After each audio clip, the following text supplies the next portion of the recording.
Money Making Mitch. You guys already know where you guys are at.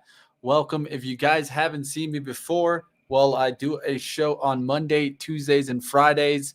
Doing a little special episode today as I missed Monday and Tuesday, but you guys smash the like. Let's get it started. Let's start up Money Mitch. Today, we're going to talk about some hot sectors and, of course, some earning reports after the close. Big moves. We'll talk all about them right here on Money Mitch, and then we'll get into an interview with a new IPO, just IPO today. It's not Rivian, but another opportunity out there. We'll talk about CINT, get into it with the CEO, Cesar coming on up. Yes, guys, smash the like and welcome to Money Mitch. It's time for Money Making Mitch. When investors need a story, we're going to the moon. Welcome to Money Mitch, where story is everything. I'm here to find you the next opportunity. It's all about the green hands. Now, we all know the bull market is here to stay. Money Mitch.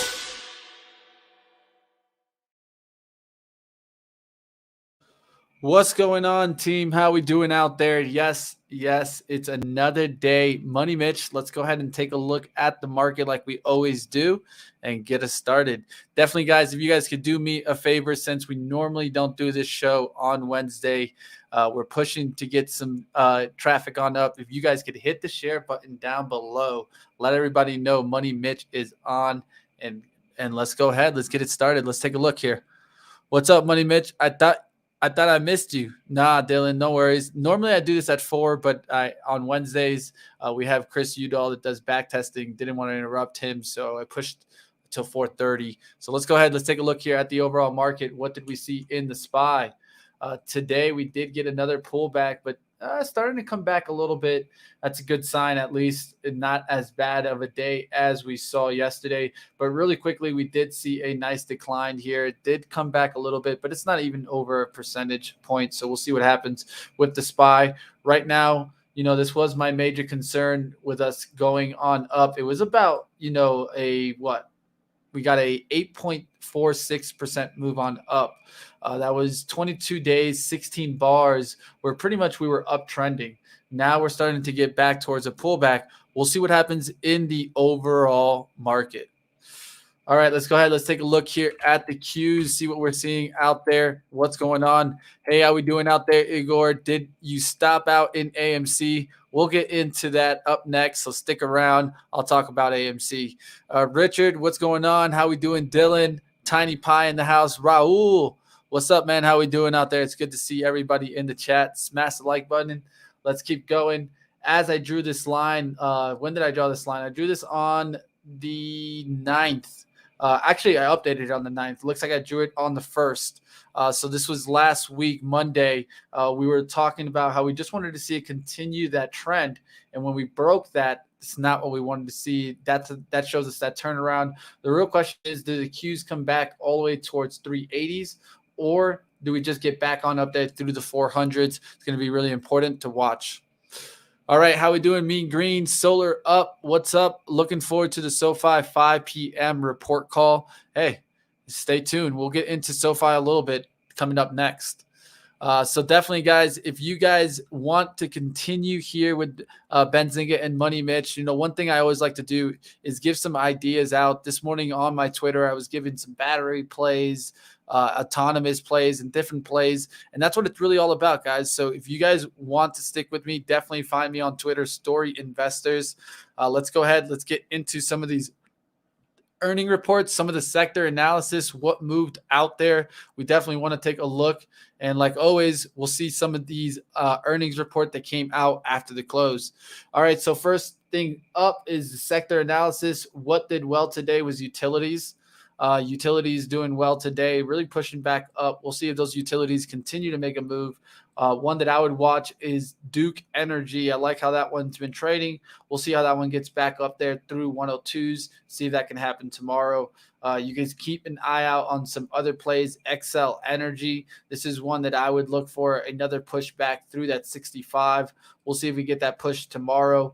And you can take a look at a couple of these plays. Now on the weak side, energy is showing up as weak right now. So this is when I start thinking, hey, are we going to finally start seeing a turnaround in these oil prices?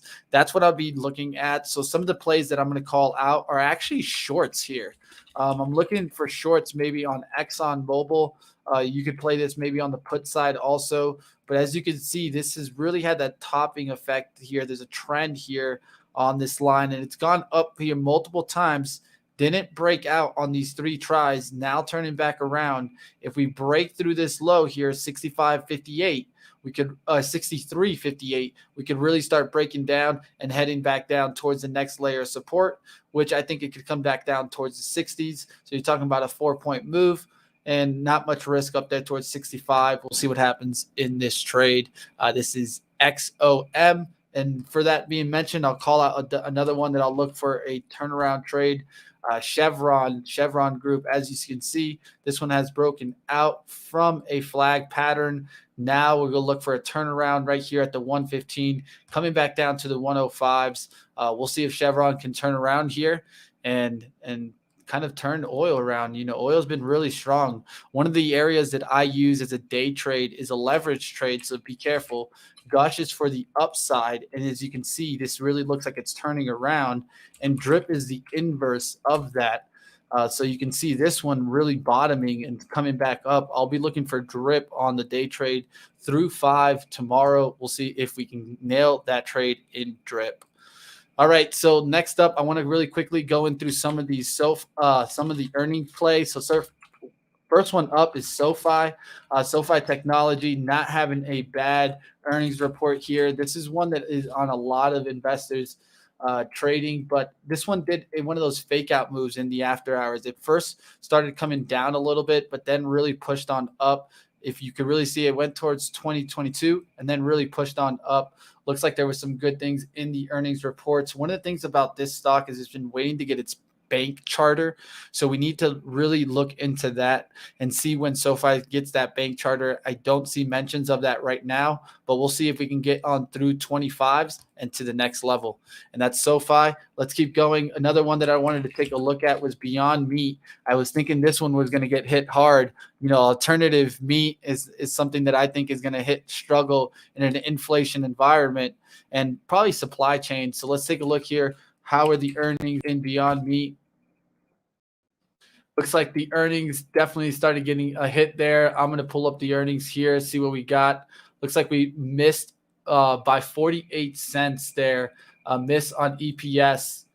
So looks like they beat on revenue but missed on EPS. So a little mixed report there. Not the worst report. I'll take a little bit deeper dive as we keep going. RSI is one that did have a decent report, but we'll see if this one can continue. This was a gambling stock.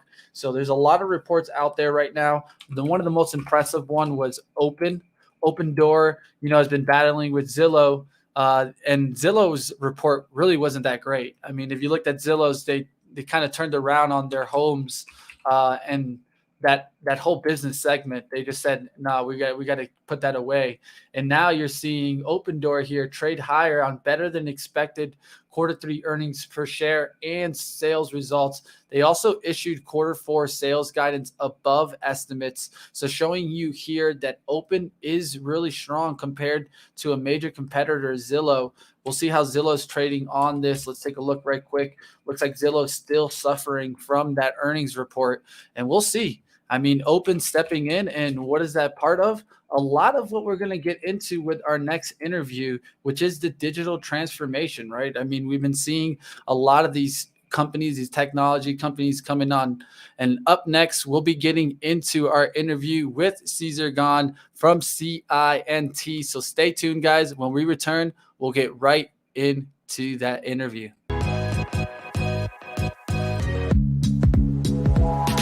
I tell all my CEOs, this is a very, very, very important platform.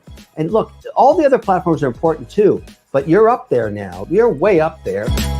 best investments you can do in your future is actually go and re-educate yourself on credible sites and credible resources like Benzinga. I think you guys have been killing it. The comment section on this show is remarkable. Like the quality of the combo, and just big shout out to you and your community. So I love about you guys, you just had all your callers in right then. And it's all about the community here at Benzinga.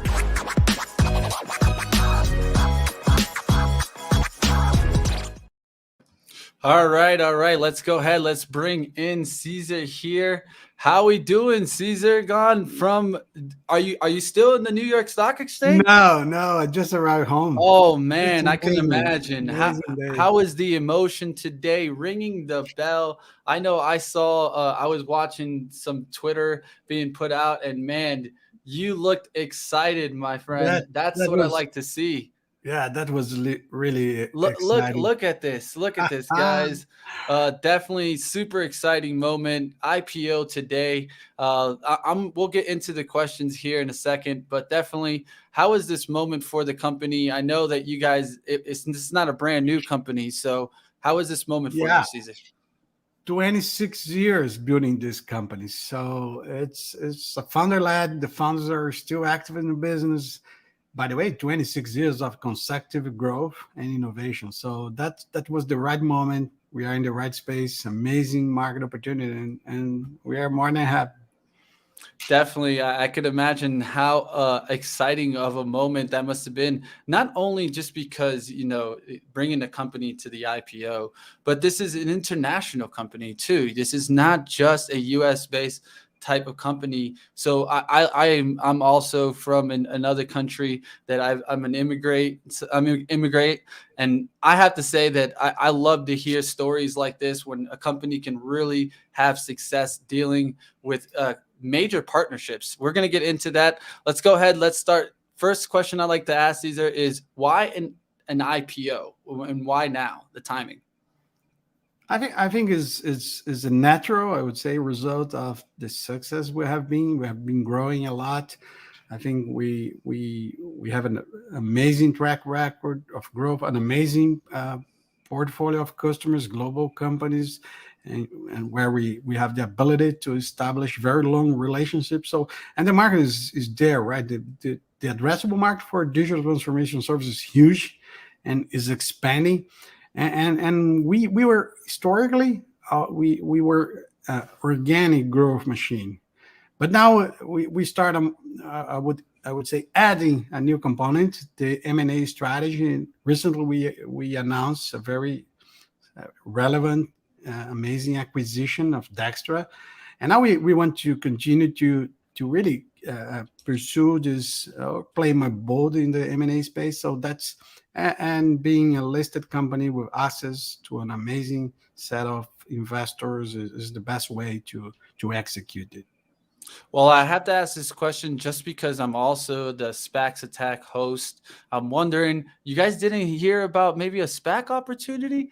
I'm sure it was out there, but hey, IPO, that's the route you chose. Can't blame you for that, but I had to throw it in there. Let's go ahead. Let's talk a little bit more about CINT and why is this such a massive opportunity for investors out there? I think every single company now is really trying to be more faster, more innovative, and if you look at the traditional companies, it's a tremendous opportunity. But now we also have the fast growing native facing the challenge of scale their digital operations. So I think we have been a tremendous success combining basically three major set of competence: digital strategy with customer-centered design and top-of-the-line software engineers. So we can act at end-to-end from the business opportunity to the hands of the consumers, and also, of course, full stack in terms of software development and technology integration. I think this is a very compelling value prop, and this is resonate amazingly well. So I think it's the right place to be.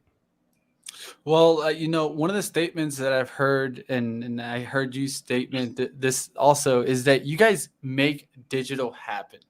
How do you guys accomplish this with the wonderful team at CINT and really get this done? So what does it mean to really make digital happen? Sure. We have another sentence saying that our mission is to give giants nimble feet. I like it. I like That's, it. that's good too, right?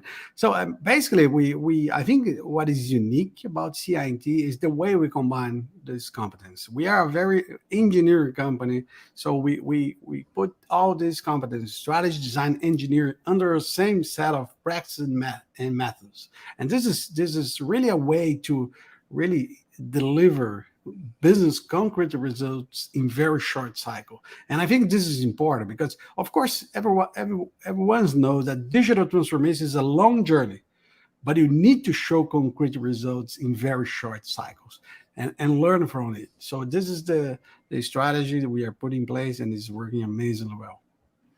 Now, when I take a look here at just the partnerships, you'll get instantly blown away, guys. I mean, you're talking partnerships with Google, Microsoft, Adobe, AWS, Salesforce, and the list goes on and on. So tell me a little bit more about these partnerships, and maybe we can talk about a specific one. I did see a big one with Google Cloud Platform and how that works. Can you explain to me how that works, Cesar? Sure. I think we are working with the largest companies in the world, names like Johnson Johnson, ABI, Coca-Cola. And these companies are really fostering innovation using all the technology that is available there. And cloud, for example, is mandatory, is an imperative if you want to play well in this digital space. So what we do is we connect these platforms, the best platforms in the industry, with the business opportunities we see to explore digital in a very aggressive way with our customers. So we somehow we connect the dots. So these large companies and also the more native tech-savvy companies can take advantage of the amazing set of new technologies related to cloud computing, big data. We have now a big opportunity related to really use kind of machine learning to understand consumer behavior and act on it. At the end of the day, is what every single company is trying to do, right? Understand the consumers, why they are changing, why their behaviors, and then could really connect to this consumers and generating more engagement and, of course, more sales. Now, one of the things that, of course, that has happened is we've gone through the pandemic, right? And so how has this affected the business and maybe accelerated it?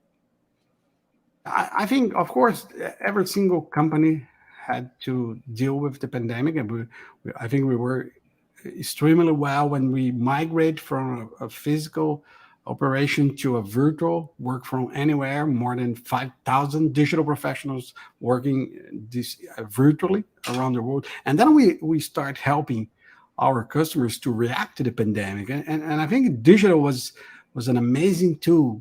If you are retail and you cannot count anymore on your physical stores, you need quickly adapt with an e-commerce or omni-channel strategy or a marketplace strategy. You need to react fast. And I think digital is the way. So what's happening at the end of the day is that digital is not only an opportunity for increasing revenues or engagement, it's also a way to be resilient in this uncertain century, because the pandemic is just showcase how high uncertain will be the future in this century. And what I understand, the pandemic was a critical moment where digital moved from the important quadrant to the urgent quadrant in the agenda of all the corporate world. I have to agree. I couldn't agree more. I mean, even at our business itself, Benzinga, we did a lot of in-person events and had to quickly transition to digital, right? Had to go to virtual events and kind of work that out and how the strategy would be worked out. And that's kind of exactly where you guys come into play. So one of the things that I saw that really interested me was the CINT Ignite. And can you explain me how that works? And for a business, why would a business come to you and look for Ignite? Sure. Ignite is a way to say, wow, you can do the whole cycle of strategy, design, engineering in very short cycles. And you need to select just a few hypotheses where I could apply digital to have concrete results. This is Ignite, a fast way in a max of 90 days. You can go from a point of view or a strategy discussion to build and put something in the hands of the real consumers and see how they react. That's the idea of Ignite. Is the real way to play digital, and we are very happy with the results we are creating through this strategy design engineer, very short cycle, max of 90 days, and you're gonna see concrete business results. I'm sure there's not many that can compete with that. Let's go ahead and keep going. Now, when it comes to dev transformation, CNI says that it starts with the culture. Why is this, and how does CNI GitLab help get to that transformation? I think culture. It's. I think the real transformation is not only about technology. I think, of course, you need to redesign your way you create, you develop, you run your digital operations. But there's two other very important redesigns in the corporate environment. You need to change your management system, and you need to adapt your leadership style, because if you continue to be you can use all the best technology, but if you continue to be a command and control company, you is not going to leverage digital. You need to migrate for a more collaborative, and this is hard. The leadership is probably the main bottleneck for a traditional company trying to, I would say, be translated from the last century to the digital century. And we like to help our customers to do this journey of evolving their leadership model so they become a company more creative, more innovative, where the leaders are more connected to the teams, and the teams are more connected to the real challenges or the customers that are being served by this company. Definitely. And in a booming environment where technology has gone from, I mean, I could just remember the internet speeds of the 90s and where we are today. I mean, it's bound to, you have to learn from the top also of how all the new technologies can come into play and help the business.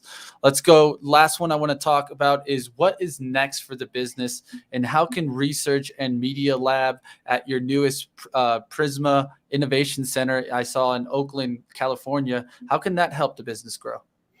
Yeah, we are accelerating.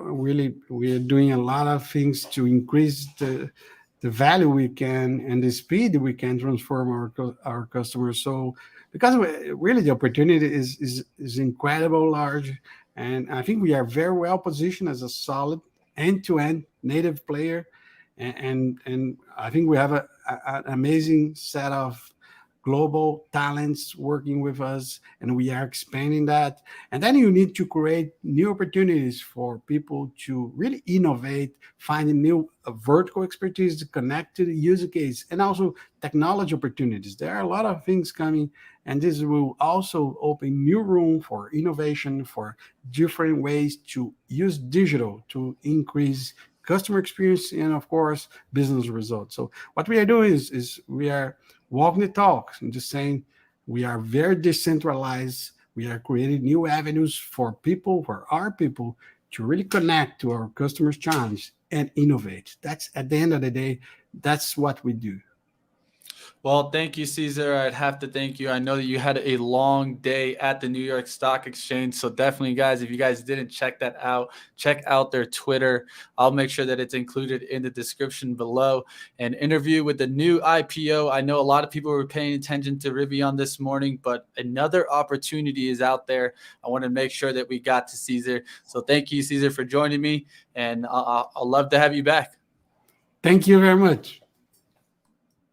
All right, guys, there you guys have it. Another exclusive interview right here on Benzinga. That's what it's all about, is giving you guys the information to be informed traders out there. I hope you guys enjoyed me getting into an interview today. I'll leave off with one of the questions that were in the chat. I know that a lot of people wanted to wonder about some of the positions I had.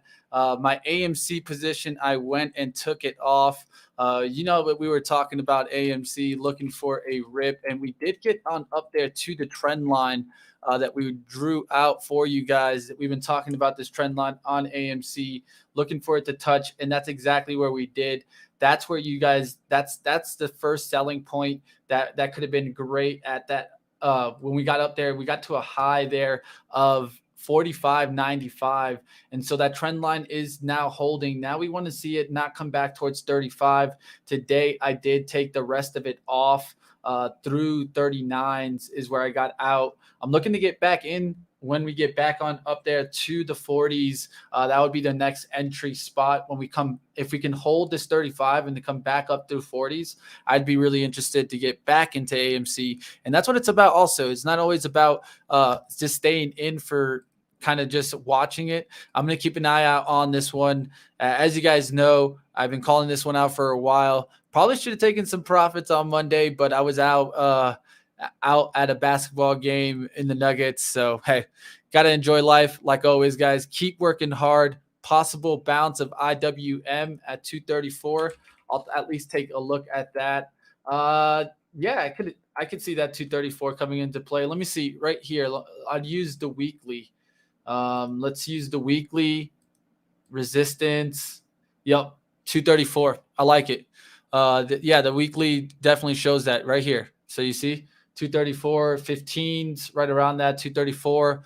I could see that being the hold that you're looking for. Mean green. Can't blame you for that. Evergrande, we'll talk about that on pre-market prep. Like always, guys, stay tuned. We'll be back on at the morning on pre-market prep. That starts at 8 a.m. every single day. Hit the like. Hit me up on Twitter, Story Investors. I'll definitely answer back. And if you guys got a basket you guys want to develop, we can do it right here on Money Mitch. Give me a thumbs up, and we'll see you next time. And like always, guys, keep at it. Keep working those skills.